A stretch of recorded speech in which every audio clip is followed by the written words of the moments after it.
दोस्तों राधे राधे। दोस्तों वो मुझ पर हंसते हैं क्योंकि मैं अलग हूँ। मैं उन पर हंसता हूँ कि वो एक जैसा है। तो इससे मतलब ये है कि सब मुझ पे हंसता है कि मैं भीड़ से हटकर मैं अलग हूँ और मुझे सब बुर्बक समझते हैं, इसलिए वो लोग हंसते हैं मुझ पे।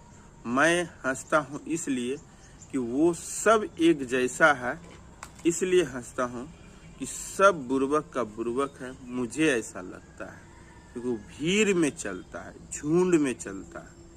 कुछ अच्छा करने वाले लोग एक अकेला चलता है, वो निडर होता है और वो बुद्धिमान, वो तेज होता है। समझ गए होंगे दोस्तों। राधे राधे, जय श्री कृष्णा।